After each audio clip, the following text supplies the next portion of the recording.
दोस्तों नमस्कार।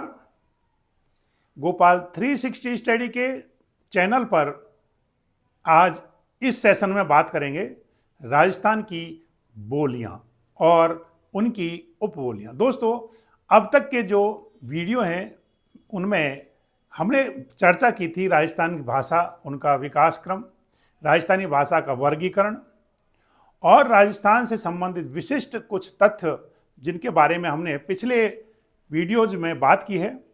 अब हम बात करेंगे राजस्थान की कौन कौन सी बोलियां हैं और उनकी उपबोलियां हैं और वो किस क्षेत्र में बोली जाती हैं।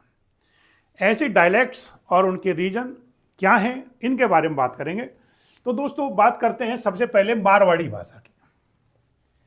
मारवाड़ी भाषा जिसको कोलेमाला में मरु भाषा के नाम से जाना जाता है, 8वीं शताब्दी में जो पुस्तक लिखी थी उद्योतन सूरी ने, उसमें इसको मरु भाषा कहा गया था। यही मारवाड़ी भाषा है। तो इस मारवाड़ी भाषा जो है कौन कौन से क्षेत्र में बोली जाती है दोस्तों? जोधपुर, बीकानेर, नागौर, बाड़मेर, जैसलमेर, पाली, सिरोही, जालौर, शेखावाटी का कुछ क्षेत्र, इन क्षेत्रों में मारवाड़ी भाषा बोली जाती है।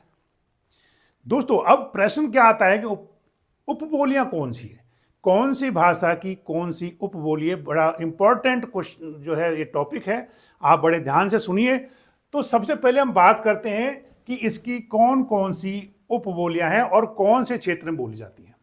तो मारवाड़ी की जो उपबोलियां हैं दोस्तों, उनमें है थली, गोंडवाड़ी, ढटकी या घटकी भी बोलते हैं इसको, डाटी, महेश्वरी, खेराड़ी, ओसवाली, बीकानेरी, देवड़ावाटी, नागौरी, बागड़ी, मेवाड़ी। तो दोस्तों ये सारी मारवाड़ी की उपबोलियां हैं। बात करते हैं थली की। थली जो है बीकानेर और चूरू क्षेत्र में बोली जाती है। गौड़वाड़ी दोस्तों सिरोही और पाली का कुछ क्षेत्र इसमें शामिल होता है, यहां पर गौड़वाड़ी भाषा बोली जाती है।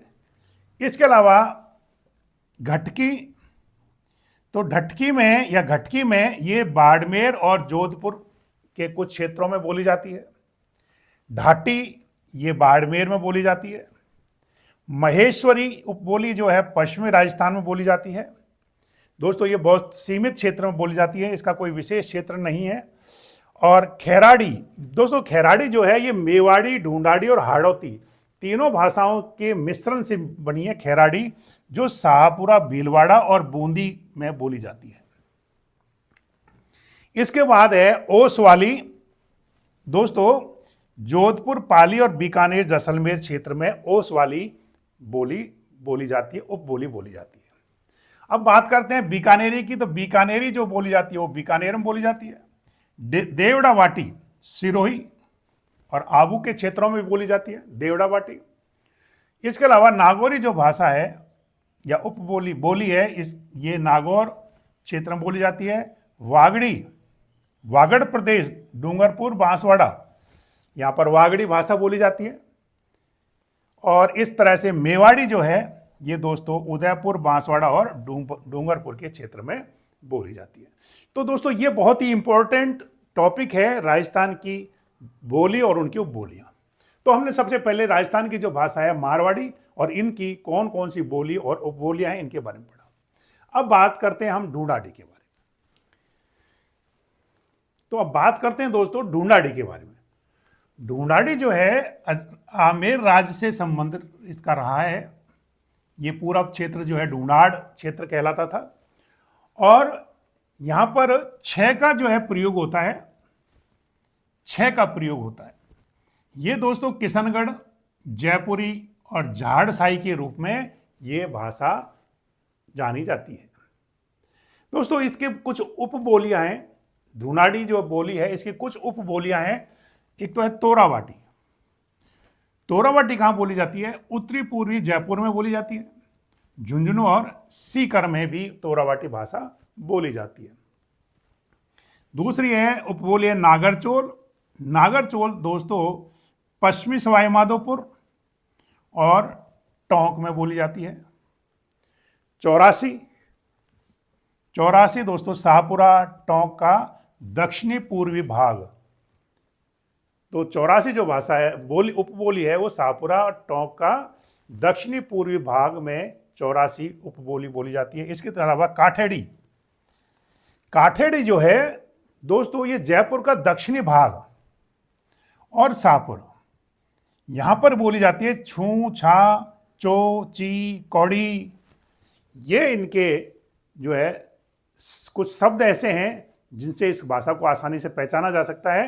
काठेड़ी जो है जयपुर का दक्षिणी भाग और शाहपुरा में बोली जाती है। इसके अलावा राजावाटी, राजावाटी जो उपबोली है दोस्तों ये दौसा, जयपुर और सवाई माधोपुर के कुछ क्षेत्र में ये बोली जाती है राजावाटी।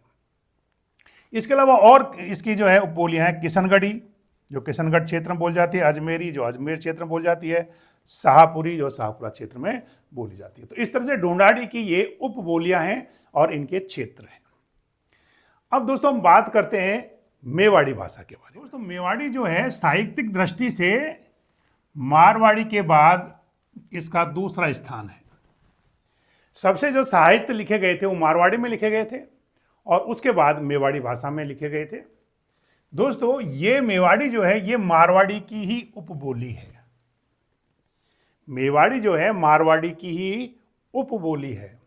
और ये मेवाड़ी कहाँ कहाँ बोली जाती है दोस्तों, किन क्षेत्रों में बोली जाती है? उदयपुर, बांसवाड़ा, डूंगरपुर, भीलवाड़ा और कुंभा ने अपने नाटकों की रचना भी इस मेवाड़ी में की थी।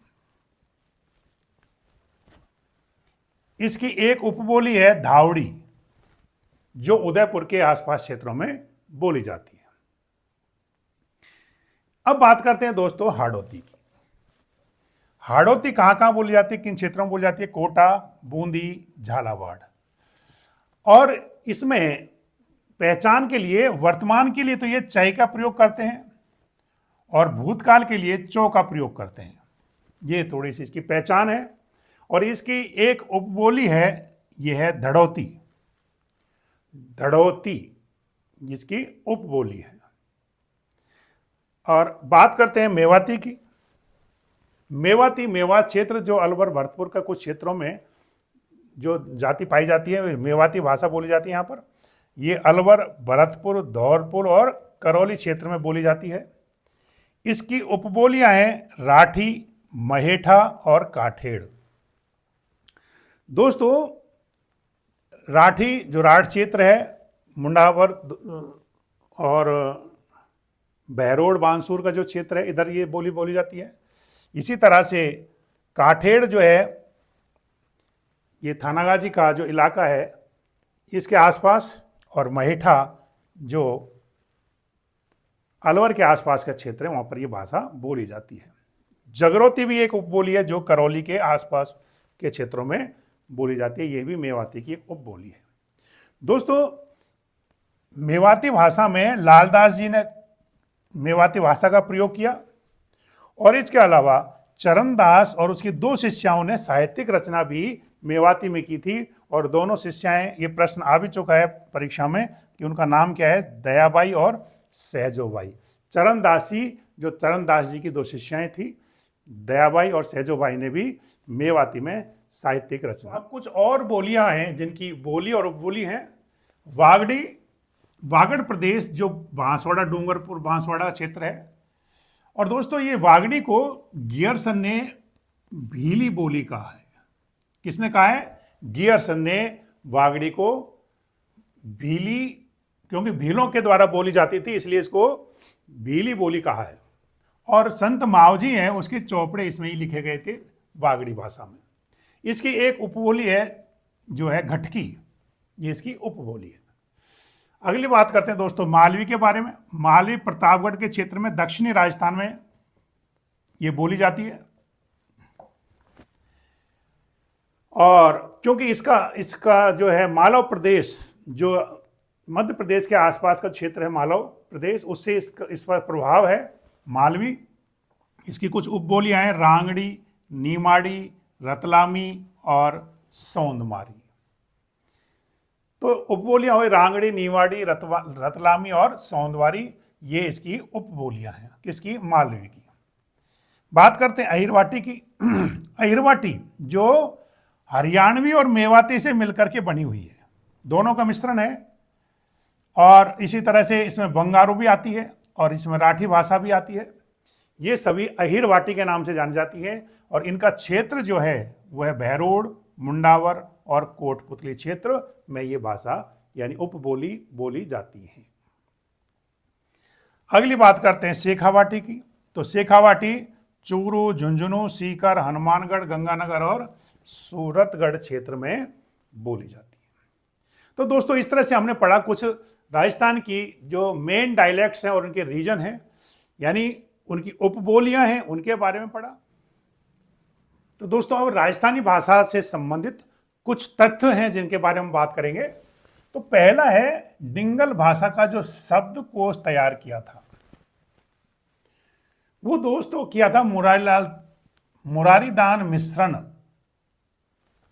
और मुरारीदान मिश्रण कौन है? ये वंश भास्कर के रचयिता सूर्यमल मिशन के दत्तक पुत्र हैं, जिन्होंने वंश भास्कर को पूरा किया था। तो इन्होंने डिंगल भाषा का शब्दकोश तैयार किया था। एक उससे भी पहले जैन कवि हैं कुशलाभ, उन्होंने भी 1618 ईस्वी में डिंगल नाम माला के नाम से एक शब्दकोश तैयार किया था। और इसके अलावा है रामकरण आसोपा, जिन्होंने भी डिंगल भाषा का शब्दकोश तैयार किया था। दोस्तों इसके अलावा और कोई हो तो आप कमेंट करके बताएं। इसके बाद है राजस्थानी भाषा का जो शब्दकोश है वो किसने तैयार किया था? ये बड़ा इंपॉर्टेंट है, जो हमेशा आता रहता है। सीताराम लालस ने किया था, जो जोधपुर के थे। उन्होंने राजस्थानी भाषा का शब्दकोश तैयार किया था। अब दोस्तों बात आती है राजस्थानी भाषा के लिए जो राजस्थानी शब्द आया था, सबसे पहले किसने प्रयोग किया था? वो किया था जॉर्ज अब्राहम गियर्सन ने सबसे पहले राजस्थानी शब्द का प्रयोग किया था। राजस्थानी भाषा का उद्गम किससे हुआ? तो उद्गम किससे हुआ? अपभ्रंश भाषा से हुआ। अपभ्रंश का मतलब है गुजरी अपभ्रंश से राजस्थानी भाषा का उद्गम सर्वमान्य मत है कि अपभ्रंश गुजरी से ही राजस्थानी भाषा का उद्गम हुआ। ओरिजिन क्षेत्रफल की दृष्टि से सबसे ज्यादा कौन सी बोली बोली जाती है? वो है मारवाड़ी। राजस्थान में सबसे ज्यादा मारवाड़ी भाषा बोली जाती है। और दोस्तों राजस्थानी कुल 6 करोड़ से लोग ज्यादा बोलते हैं, क्योंकि हमारी जनसंख्या 6 करोड़ से ज्यादा है। लेकिन क्षेत्रफल की दृष्टि से अगर केवल बात करते हैं कौन सी इन बोलियों में है, तो मारवाड़ी भाषा सबसे ज्यादा बोली जाती है। दोस्तों नरपति नाल, जिन्होंने बीसल देव रासो लिखा था, उनकी जो भाषा है वो गौड़वाड़ी भाषा में उन्होंने बीसल देव रासो की रचना की थी। दोस्तों एक मेवाती साहित्य के रचनाकार हैं और वो चरणदास की शिष्याएं हैं, जिनका नाम है दयाबाई और सहजोबाई, जिन्होंने मेवाती भाषा में साहित्य रचना की थी। ये प्रश्न भी कई बार आ चुका है। एक बहुत इंपॉर्टेंट प्रश्न है दोस्तों, राजस्थानी भाषा दिवस कब मनाया जाता है? वो है 21 फरवरी को। राजस्थानी भाषा दिवस 21 फरवरी को मनाया जाता है। दोस्तों एक प्रश्न पूछ लिया जाता है कि राजस्थान में करीब कितनी बोलियां हैं, बोली जाती हैं? तो करीब 72 बोलियां राजस्थान में, लगभग। इसके अलावा और भी बोलियां हैं, लेकिन कुल अगर बात करते हैं तो 72 बोलियां राजस्थान में कुल बोली जाती हैं। इसके अलावा राजस्थानी भाषा का प्राचीनतम रचना कौन सी है? सबसे पुरानी रचना, प्राचीनतम रचना राजस्थानी की भाषा में कौन सी? वो है भरतेश्वर बाहुबली घोर। दोस्तों किसने लिखी है? आप कमेंट करके जरूर बताएं अगर आपको पता है तो, कि राजस्थानी भाषा की जो प्राचीनतम रचना है भरतेश्वर बाहुबली घोर, इसके रचनाकार कौन है? राजस्थानी भाषा अगर नहीं पता तो मेरे पिछले वीडियो में जाकर के आप देख सकते हैं। राजस्थानी भाषा की प्रथम कहानी कौन सी है? दोस्तों है विश्रांत प्रवास, और इसके लेखक हैं शिवचंद भारतीय। इन्होंने इसकी रचना की थी। विश्रांत प्रवास जो राजस्थानी भाषा की प्रथम कहानी है। इसी प्रकार से राजस्थानी भाषा का नाटक, प्रथम नाटक कौन सा है? केसर विलास राजस्थानी भाषा का प्रथम नाटक है। दोस्तों, केसर विलास के लेखक कौन है आपको कमेंट करके लिखना है। और इस तरह से हमने राजस्थानी भाषा की उपबोलियां, बोलियों के बारे में पढ़ा। पिछले जो वीडियोज हैं उनमें हम राजस्थान का भाषा का वर्गीकरण के बारे में पढ़ा। तो दोस्तों, हमने विस्तृत अध्ययन किया राजस्थानी भाषा के वर्गीकरण के बारे में, कौन कौन भाषा शास्त्री है जिन्होंने वर्गीकरण किया। इसके अलावा राजस्थानी भाषा का कालक्रम क्या रहा, किस समय उसका विकास किस तरह से हुआ, ये सारी बातें हमने हमारे पुराने वीडियो में की हैं। और उसके अलावा मुख्य जो तथ्य हैं उनके बारे में हमने जो है अध्ययन किया। इसके अलावा कुछ और हो तो आप कमेंट करके ज़रूर लिखें। तो दोस्तों, आपको ये वीडियो कैसी लगी? अगर ये आपको वीडियो अच्छी लगी तो आप लाइक और सब्सक्राइब जरूर करें। दोस्तों, आपके लाइक और सब्सक्राइब करने से हमें मोटिवेशन मिलता है। मैं केवल आपके लिए ही मेहनत कर रहा हूँ, इसलिए मैं चाहता हूँ कि आप इसको सब्सक्राइब जरूर करें। एक बार फिर मिलेंगे दोबारा किसी नई वीडियो के साथ जो राजस्थान साहित्य से ही संबंधित होगी। आप देखते रहिए। जय हिंद, जय भारत।